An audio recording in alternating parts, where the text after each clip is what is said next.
ஓம் அருட்பெரும் ஜோதி அருட்பெரும் ஜோதி தனிப்பெரும் கருணை அருட்பெரும் ஜோதி ஒருமையுடன் எனது திருமலரடி நினைக்கின்ற உத்தமர்தம் உறவு வேண்டும். உள்ளொன்று வைத்து புறமொன்று பேசுவார் உறவு கலவாமை வேண்டும். பெருமை பெரும் எனது புகழ் பேசவே வேண்டும். பொய்மை பேசாதிருக்க வேண்டும். மதி வேண்டும் நின் கருணை நிதி வேண்டும். நோயற்ற வாழ்வில் நான் வாழவே வேண்டும். தர்மமிகு கந்த கோட்டத்துள் வளர் தலமோங்கு கந்தவேளே சண்முகத் தெய்வமணி உன்முகத் தெய்வமணி சண்முகத் தெய்வமணியே. ஓம் அருட்பெரும் ஜோதி அருட்பெரும் ஜோதி தனிப்பெரும் கருணை அருட்பெரும் ஜோதி சுந்தரானந்த ஈஸ்வர ஜோதி சிவானந்த பரமஹம்ச ஜோதி. ஓம் குருபரானந்த சுவாமி ஜோதி. ஓம் அருட்பெரும் ஜோதி அருட்பெரும் ஜோதி தனிப்பெரும் கருணை அருட்பெரும் ஜோதி சுந்தரானந்த சுவாமி ஜோதி சிவானந்த பரமஹம்ச ஜோதி குருபரானந்த சுவாமி ஜோதி. ஓம் இன்று வந்துங்க புலிகுளம் சுந்தரானந்தர் ஆசிரமத்தினுடைய 64வது ஆண்டு சுந்தரானந்தர் சாமியோட ஜீவ ஐக்கிய தினம். அந்த தினத்தை சிறப்பாக கொண்டாடணும்னு சொல்லிட்டு வாட்ஸ்அப்பில் அழைப்பு போட்டிருந்தோம். அதுக்கிணங்க வந்திருக்கிற உங்களை அனைவரையும் வருக என்று முதற்கண் வரவேற்பு கொடுக்கின்றேன். அடுத்தது நீங்கள் வந்ததுக்காக பெருமைப்பட்டு நன்றியும் சொல்லிக்கிறேங்க. சுந்தரானந்தர் சுவாமிகள் வந்துங்க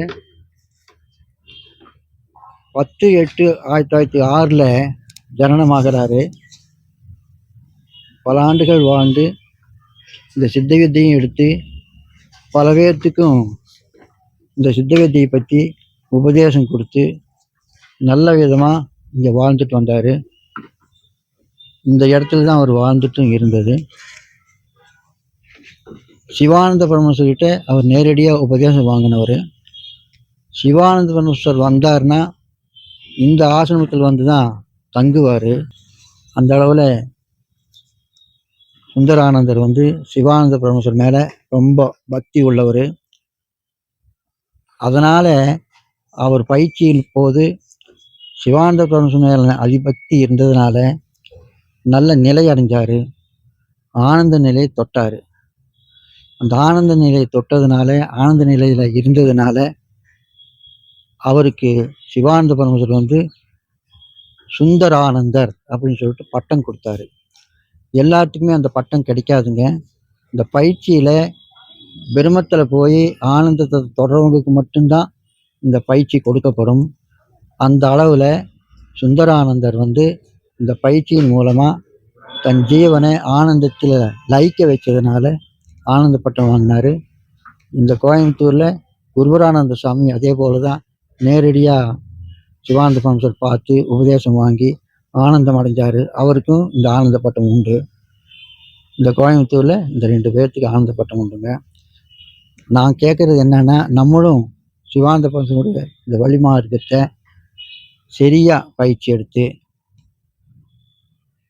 உள்முகமாக கதாகதம் நிகழ்த்தி உள்ளே இருக்கக்கூடிய பிரம்மரந்தத்தை தட்டி திறந்து உள்ளே போய் ஜீவ ஐக்கியம் ஆகணும், ஆனந்த நிலை தொடரணும் அப்படிங்கிறது தான் விருப்பப்பட்டு உங்களோட இப்போ பேசிகிட்டு இருக்கிறேன். இப்போ அந்த நிலையை அடையிறதுக்காகத்தான் நாம் எல்லாமும் ஒருமைப்பாடோடு வந்து உள்ளே போய் கூட்டு தியானம் பண்ணிட்டு கொஞ்சம் கருத்து பரிமாற்றம் பண்ணிக்கலாம்னு சொல்லிட்டு நாம் இப்போது இங்கே பேசிகிட்டு இருக்கிறோம்னு வச்சுக்கோங்களேன். ஆக இந்த பயிற்சி ரொம்ப அற்புதமானது. இந்த பயிற்சிக்கு நிகரான பயிற்சி இனி ஒன்று இல்லை அப்படிங்கிறது எல்லாருமே சொல்லுவாங்க. அதே தான் நானும் சொல்கிறேங்க. இப்போது இங்கே வாழ்ந்த சுந்தரானந்தர் வந்துங்க 2/5/1962 வந்து ஜீவ ஐக்கியமாக இருக்கார். அதாவது தன்னுடைய ஜீவனை சிவானந்த பரமேஸ்வர் எப்படி சொல்லித்தந்தாரோ அந்த வழிமார்க்கத்தில் நடந்து தன்னுடைய ஜீவனை உற்பத்தி ஸ்தானத்தில் கொண்டு போய் நிலைநிறுத்தி ஆனந்தத்தில் அடங்கியிருக்காரு. ஆனந்தத்தில் அடங்கின பின்னாடி பாருங்க, மழையோ மழை, நான் கேள்விப்பட்ட வரைக்கும் நான் சொல்கிறேன், அடமழை பெஞ்சது அவர் அடங்கின நாள். ஆனாலும் அதை சமாதி இங்கேயே பத்திரப்படுத்தி வச்சு எல்லாரும் வழிபாடு செய்கிற அளவுக்கு ஏற்பாடு இங்கே நடந்திருக்குது. இப்போது சுந்தரானந்தர் வழியில் வந்த அந்த குடும்பங்கள் இங்கே தொடர்ந்து ஒவ்வொரு மாதமும் கூட்டு தியானம் பண்ணிக்கிறதுக்கும், இதே போல் அவருடைய நினைவு நாள் தியானம் பண்ணி எல்லாரும் ஒருமைப்பாடோடு செயல்படுறதுக்கும் நமக்கு ஒத்துழைப்பு கொடுத்துட்ருக்காங்க. அவங்களுக்கு தனிப்பட்ட முறையில் நாம் நன்றி சொல்லணும். எல்லாரும் தொடர்ந்து இங்கே வரணும், சுந்தரானந்தரோட அருளாசியை நாம் பெறணும். இதில் ஒரே ஒரு கருத்து மட்டும் என்னன்னாங்க, ஜீவ ஐக்கியமான ஆத்மாக்கள், இப்போ சுந்தரானந்தர் ஜீவ ஐக்கியம் ஆகியிருக்காரு அப்படின்னா, நாம் அந்த ஸ்தலத்தில் நம்முடைய நினைவை அவர் மேலே வச்சு தியானம் பண்ணினா அவருக்கும் நமக்கும் ஒரு தொடர்பு நிலை அமையுது. அந்த தொடர்பு நிலை அமையும் போது அவருடைய அருள் ஆசி நமக்குள்ளே வருது. இதை பல பேர் அனுபவிச்சிருப்பாங்கன்னு நான் நினைக்கிறேன். ஆனால் எனக்கு அந்த அனுபவம் இருக்குது, அதனால் உங்களுக்கு கூட பகிர்ந்துக்கிறேன். அதனால் தொடர்ந்து நாம் எல்லாம் இங்கே வரணும், தொடர்ந்து நாம் இங்கே தியானம் பண்ணணும்.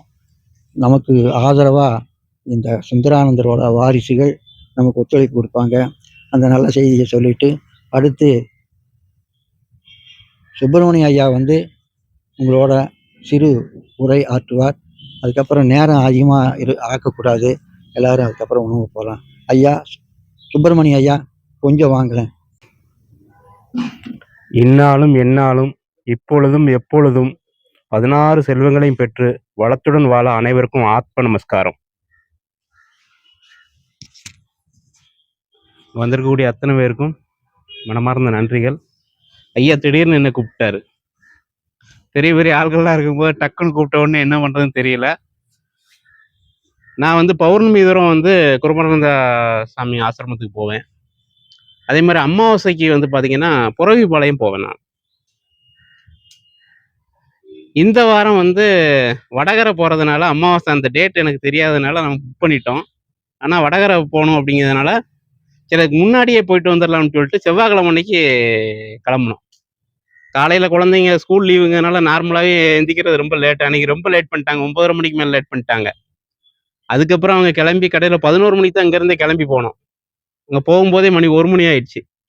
போய் இங்கே ஐயாவை பார்த்து தரிசனம் பண்ணிவிட்டு வெளியில் வந்தால் வெளியில் ஒருத்தர் உட்காந்துட்டு இருக்கிறாரு, ஒரு பச்சை வேஷ்டி உடுத்தி ஒரு சட்டையை போட்டு உட்காந்துட்டு இருக்கிறாரு. அப்போ நான் உள்ள சாமி மூட்டை வரவும் நம்ம நண்பர் ஒருத்தர் அங்கே உட்காந்துருந்தா அவர் சொன்னார், இன்னைக்கு அன்னதானம் இருக்குங்க. ஆக்சுவலாக நார்மலாக பார்த்தீங்கன்னா பௌர்ணமிக்கும் அமாவாசைக்கு மட்டும்தான் அங்கே அன்னதானம். இன்னைக்கு செவ்வாய்க்கிழமைங்கனால ஒருத்தர் அன்னதானம் கொடுக்குறாரு, அதனால நீங்கள் சாப்பிட்டு தான் போகணும்னாரு. இப்போ நான் நினச்ச மணி 1 ஆகி போச்சு. இதுக்கப்புறம் நம்ம எந்த ஹோட்டலில் தேடுறதுன்னு தெரியலன்னு நினைக்கவும் கரெக்டாக சாப்பாடும் கிடைச்சி. வெளியில் வரேன், வெளியில் ஒருத்தர் உட்காந்துட்டு இருக்கிறாரு, கையில் பாட்டில் வச்சுருந்தாரு. தண்ணியை சும்மா அந்த சின்ன குழந்தைங்க தொளிக்கிற மாதிரி அங்கங்கே அப்படி தொளிச்சுட்டே இருக்கிறாரு. இப்போ நான் நினச்சேன், பக்கத்தில் எல்லாரும் உட்காந்துருக்காங்க, இந்த ஆள் ஏன் இப்படி பண்ணிக்கிட்டு இருக்கிறாரு, இப்படி தண்ணியெல்லாம் தொளிச்சிட்டு இருக்கிறாரு அப்படின்னு சொல்லிட்டு நான் யோசனை பண்ணிக்கிட்டு இருந்தா, அதுக்கப்புறம் தான் சொல்கிறாரு, பக்கத்தில் இருந்து வர்றாரு, அவர் ஒரு சித்தர் அப்படின்னு. யாருன்னு பார்த்தா சிவகங்கையை சேர்ந்த பரமானந்த சித்தர். வயசு பார்த்தீங்கன்னா ஒரு 45 to 50 வயசு தான் இருக்கும். இவர் கோடிசாமியை பார்க்கறதுக்காண்டி இங்கே வந்திருக்கிறார். அப்போ அவரும் அங்கே சாப்பாடு வாங்கி கொஞ்சம் சாப்பிட்டாரு. சாப்பிட்டுட்டு உட்காந்துருக்கிறாரு. இருக்கிறவங்கலாம் ஆசீர்வாதம் வாங்கிட்டு இருந்தாங்க. சரி நம்ம போகும்போது நம்ம ஆசீர்வாதம் வாங்கிட்டு போகலான்னு பக்கத்தில் போன உடனே அப்படி பார்த்தாரு, ன்னாரு. அதனால பைய காமிச்சு கையில் செல்ஃபோன் இருந்தது, அதை கொண்டா அப்படின்னாரு. கையில் கொடுத்தேன். அவரு அத வாங்கி என்ன பண்ணாரு, முன்னாடி இப்படி தண்ணிய தொளிச்சாரு, பின்னாடி தொளிச்சாரு. ஓ! அப்படின்ட்டாரு. எனக்கு ஒண்ணும் புரியல. என்ன பண்றாரு அப்படிங்கிறது ஒண்ணும் புரியல. அதுக்கப்புறம் சொல்றாரு, அவர் வாங்கி குடுத்தாங்கன்னா, இந்த மாரி கையில வாங்கி அவர் ஏதாவது பண்ணாங்கன்னா, உங்களுக்கு இருக்கக்கூடிய கர்ம வினைகள் கொஞ்சமா குறையும். அது நமக்கு அந்த பாக்கியம் கிடைச்சுச்சு. ஏன் இத சொல்ல வரேன் அப்படின்னா, இன்னைக்கு நம்ம மகன் அடங்கியிருக்காரு அப்படின்னா, அவர் சொல்லக்கூடிய ஒரே விஷயம் என்ன அப்படின்னா, "மனம் அடங்கும் வரை அடக்கமாக இரு." நம்ம இருக்கிறோமா? அப்படின்னா கேள்விக்குறியா தான் இருந்துகிட்டு இருக்கு. இருந்தா ரொம்ப நல்லாருக்கும். ஒரே ஒரு சம்பவத்த மட்டும் சொல்லி நான் நிறைவு பண்றேன்.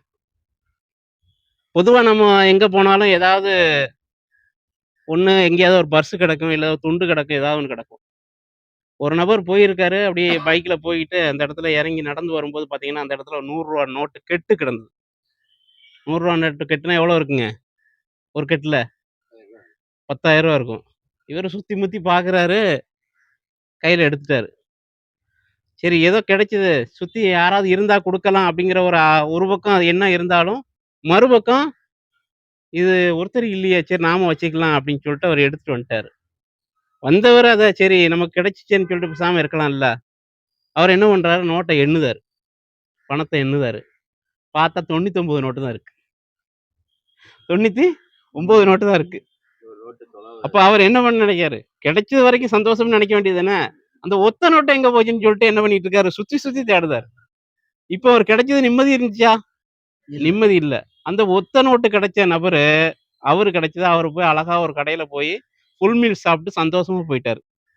ஆனா இவருக்கு கிடைச்சும் நிம்மதி இல்லாம போச்சு. அது யாருங்க? அந்த கிடைச்சது யாரு? நாம தான். நாம தான். நாம என்ன பண்ணிட்டு இருக்கோம், ஒரு நாளைக்கு 24 மணி நேரம் நமக்கு இறைவன் டைம் குடுத்தும், அதுல ஒரு 1/2 மணி நேரம் அப்பாவோ, அம்மாவோ, ஒய்ஃபோ யாராவது ஒரு திட்டிட்டாலோ, அல்லது ஏதோ ஒரு கோவப்பட்டுட்டாலோ, நாம என்ன பண்றோம்? சரி முடிஞ்சு போச்சு. மீதி இருக்க நேரத்த சந்தோஷமா அனுபவிக்கலாம்னு பார்த்தா, நாம அனுபவிக்கிறோமா? திட்டிட்டாங்க, திட்டிட்டாங்க, நம்மள கோவப்படுத்திட்டாங்க, நம்மள இது பண்ணிட்டாங்கன்னு சொல்லிட்டு நாம என்ன பண்ணிட்டு இருக்கோம்? மீதி நேரத்த பூரா நிம்மதி இல்லாம கழித்துக் கொண்டிருக்கிறோம். ஒரு நேரம் அந்த 30 நிமிஷம் நமக்கு சங்கடமா இருந்தாலும் கூட, மத்த நேரம் இருக்குல்ல, சந்தோஷமா அழுவிக்கலாம். மத்தவங்க கூட நல்லா பேசிக்கலாம், வச்சுக்கலாம்ல. ஆனா நம்ம பண்றது இல்லை. ஆனா திட்டுனவங்க என்ன பண்ணுவாங்க, அடுத்த செகமே மறந்துட்டு அவங்க சந்தோஷமா இருக்காங்க. ஆனா நாம என்ன பண்ணிட்டு இருக்கோம், நிம்மதிய தொலைச்சுக்கிட்டு இருக்கோம். அதனால நமக்கு கடந்த காலமோ, எதிர்காலமோ நம்ம கையில இல்ல.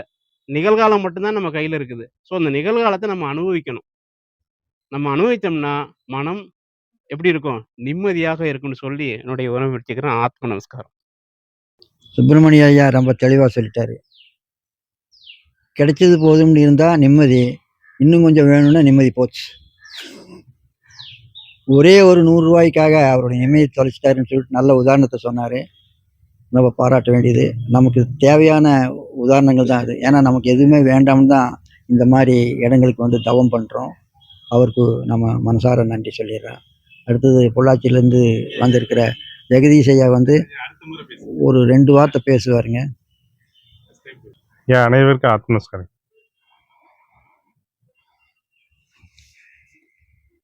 அ 2019ல நானு, மனைவி, மகள் 3 பேருமே பாலையா கிட்ட தான் உபதேசம் வாங்கினேங்க. 2019லேருந்து 2026 முடிய குளத்தூர், வெள்ளலூர், உடையாம்பாளையம், பன்னீர்மடை, வடகரை, சேலம் எல்லா பக்கம் போயிருக்கேன். முதல்ல இன்னைக்கு தான் நான் புளியகுளம் வந்திருக்கேங்கய்யா. இதுதான் முதல் முறை. புளியகுளத்துக்கிட்ட நின்றுட்டு ஐயாவுக்கு முதல்ல ஃபோன் பண்ணேன், எடுக்கல. அப்போ நம்ம முத்தையா கிட்ட ஃபோன் பண்ணி அட்ரஸ் கேட்டு தான் வந்திருக்கேன். இன்றைக்கே ஃபஸ்ட் டைம். எனக்கு பேசுகிற மாதிரி எதுவுமே இல்லை. ஐயா கூப்பிட்டங்காட்டி வந்துட்டேங்க. இன்னொரு முறை சிறப்பாக பேசிக்கலாங்க. முதல் முறையா சுந்தரானந்தராசனத்துக்கு வருகை தந்திருக்கிறேன் அப்படின்னு சொல்லிட்டு தன்னுடைய சிறப்பா பொள்ளாச்சி ஜெகதீஷ் ஐயா சொல்லிட்டாரு. அவருக்கு ஒரு நன்றி சொல்லிக்கலாம். அடுத்தது ஐயா சண்முகம் ஐயா நம்மளோட சிறு கருத்தை பரிமாறிக்குவாரு. அவர் அன்புடன் அழைக்கின்றேன். நாம் சித்த வித்தை வாங்கியவர்கள் அனைவருமே அப்பா சொன்ன சட்டத்திட்டங்களுக்கு உட்பட்டு வித்தையை கீழே வைக்காமல் எப்பொழுதும் சதா பிராணாயாமம் செய்து நாம் மேல்கதி அடைய வேண்டும். அதாவது ஆனந்த மத்தர்களாக மாற வேண்டும் என்பது என்னுடைய வேண்டுகோள். அப்பாவும் அதே வழிமுறை சொல்லியிருக்கிறார் சித்த வைத்தியத்தில். ஆக அதன்படி நாம் கடைபிடிப்போம். அனைவருக்கும் ஆத்ம நமஸ்காரம். சண்முகம் ஐயாவோட விருப்பம் நாம் எல்லாமே ஆனந்தத்தில் போய் லயித்து சமாதி ஆயிரணும் அப்படின்னு சொல்லிட்டு பிரார்த்திச்சிருக்காரு. சிவானந்த பிரமசன் போல நாமளும் சமாதியாகி இனி பிறக்காம ஆயிரணும்னு சொல்லியிருக்காரு. அவருக்கு ஒரு நன்றி சொல்லிக்கிறேன். அடுத்தது சொக்கலிங்கம் ஐயா ஒரு 2 வார்த்தை பேசுவார். அனைவருக்கும் ஆத்ம நமஸ்காரம். அருட்பெரும் ஜோதி அருட்பெரும் ஜோதி தனிப்பெரும் கருணை அருட்பெரும் ஜோதி. அதாவது நம்ம இங்கே விளக்கு ஏற்றும் போது ஏற்றி பார்த்தாங்க, அக்கா ஏற்றி பார்த்தாங்க, அணைஞ்சிட்டே இருந்துச்சு.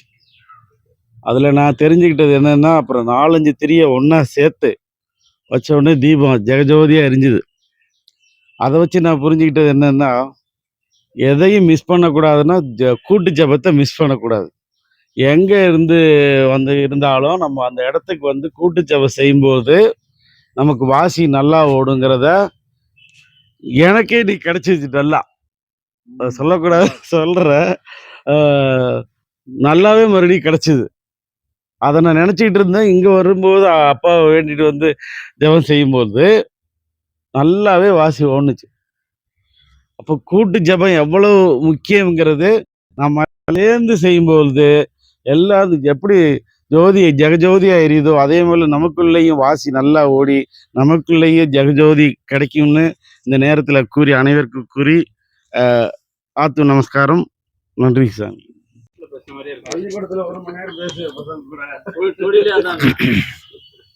சொக்கலிங்கம் ஐயா அனுபவ கருத்தவே சொல்லிட்டாரு. விளக்கு எரியறதுக்கு திரிகள் ஒன்று சேர்த்துனா எந்த காற்று வந்தாலும் அணையாது, தொடர்ந்து எரியும், அதை செய்யுங்க அப்படிங்கிற மாதிரி சொல்கிறாரு.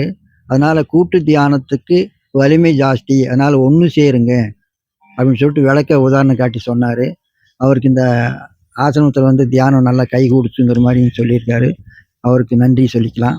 அடுத்தது கிருஷ்ணமூர்த்தி ஐயா, நீங்கள் கொஞ்சம் இதில் யாராவது பேச விருப்பம் இருந்தால் நீங்களாக வரலாம். எல்லாத்துக்கும் இங்கே வாய்ப்பு இருக்குது. நீங்கள் பேசுகிறீங்க, வாங்க ஐயா. உங்கள் ஐயா பேர் சொல்லுங்க. அவரோட திருக்குறள் எழுதினவர் அவர். சித்ரானந்த சுவாமி, சுவாமி சிவானந்த சுவாமி, ஆத்ம நமஸ்கார சுவாமி. குட்டம்மா, நம்ம ஒவ்வொருத்தருக்கும் வந்து ஆத்மாவுக்குன்னு ஒரு பலம் இருக்கு. நம்முடைய ஆத்மாவுக்கு ஒரு பலம் இருக்கு. அந்த பலம் எப்படி வருதுன்னா, நம்ம சுவாமி சிவானந்தர் பரமேஸ்வர் கொடுத்த வழியில தான் கிடைக்குது. அந்த சித்தவத்த பயிற்சி மூலமா மட்டும்தான் கிடைக்குது. வேற எந்த ஒரு வழியிலையும் கிடைக்கிறதுக்கான வாய்ப்புகள் இல்லை அப்படிங்கிறது என்னத்தை பொறுத்த வரைக்கும் நான் நிறைய பார்த்துருக்கேன். நான் ராமநாமம்லாம் சொல்லியிருக்கேன். அது ஒரு 10 வருஷங்கள் ராமநாமம்லாம் சொல்லியிருக்கேன். கிருஷ்ணர்லாம் வச்சுலாம் நான் கும்பிட்டுலாம் இருந்திருக்கேன்.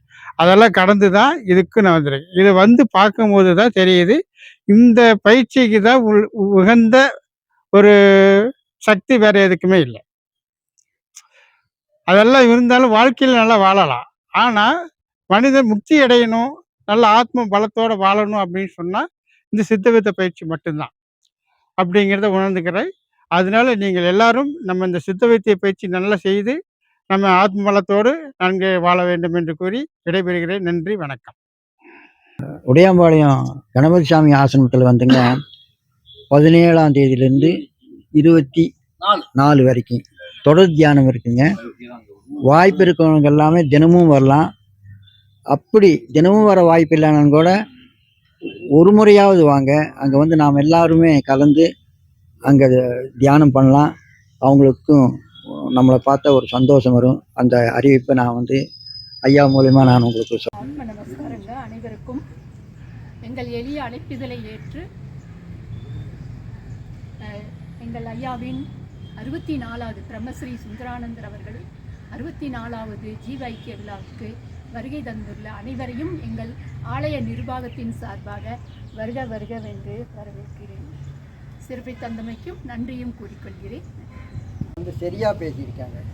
நிர்வாகத்தின் சார்பாக உங்களுக்கு எல்லாத்துக்கும் அழைப்பு கொடுக்குறேன்னு சொன்னார். தொடர்ந்து வாங்கன்னு சொல்லியிருக்காங்க.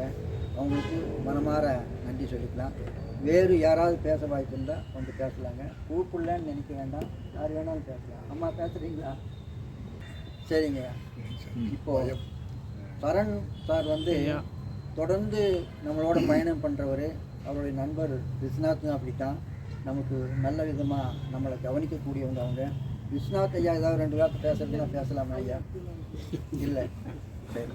இப்போ சரண் வந்து அவருடைய கருத்தை பேசிட்டு உங்களுக்கெல்லாம் நன்றியும் சொல்லுவாருங்க. அவரை அன்போடு அழைக்கின்றேன். அனைவருக்கும் அப்பா வந்த இடத்துக்கு நம்ம இடத்துக்கு பாக்கியம் பண்ணிக்கிறோம். இன்றைக்கி சுந்தரானந்தரோட ஐக்கிய நாள், ரொம்ப சிறப்பான நாளில் ஒரு சின்ன விஷயம் எனக்கு தெரிஞ்சு ஒன்று சொல்லிக்கிறேன். சேலம் சித்தாசனம் போயிருந்தப்போ அங்கே இருக்க நிர்வாகி எங்களுக்கு ஒரு அறிவுரை கொடுத்தார் போன வருஷம். என்ன சொன்னார்னா, நடந்த ஒரு நிகழ்வை சொன்னார். அந்த நிகழ்வு மட்டும் நான் சொல்லிக்கிறேன்.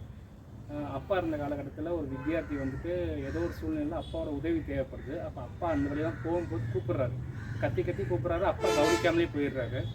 அந்த சூழ்நிலை முடிஞ்சதுக்கப்புறம் அப்பா போய் பார்க்குறாரு. நான் அன்றைக்கி அவ்வளோ தூரம் கத்தி கத்தி கூப்பிட்டேன், நீங்கள் ஏன் என்னை கண்டிக்காமலே போயிட்டீங்க அப்படின்னு கேட்டப்போ அவர் ஒரு வார்த்தை சொன்னாங்கம்மா, நீ ஏன் என்னை கத்தி கூப்பிட்ட, நீ கதாகதம் எடுத்துனா அங்கேயே வந்திருப்பேன்ல, கதாகதம் எடுத்து நீ என்னை நினச்சிருந்தாலும் நான் அங்கே கதாகதம் எடுத்தாலும் நான் அங்கே இருப்பேன், நீ தனிப்பட்ட முறையில் என்னை எதுக்கு கூப்பிடணும் அப்படிங்கிற நடந்த நிகழ்வு சொல்லியிருக்காரு. அதுக்கு என்ன அர்த்தம்னா, நம்ம கதாகதம் எடுக்கும்போது சதா நம்ம அந்த அப்பா நம்மளுக்குள்ளேயே ஐக்கியமாயிறார். ஏன்னா அவர் தான் சகல ஜீவனமாகவும் இருக்காருங்கிறத அவர் சொல்லியிருக்காரு. தனிப்பட்ட ஜீவன் கிடையாதுன்னு சொல்லியிருக்காரு. அப்போ நமக்கு சதா இந்த பிராணம் பண்ணிக்கிட்டே இருந்தோன்னா சதா நம்ம அப்பா நம்ம கூட இருப்பார் அப்படிங்கிற ஒரு நிகழ்வாக நடந்த நிகழ்வாக அந்த நிர்வாகி நம்மளுக்கு சொன்னார்.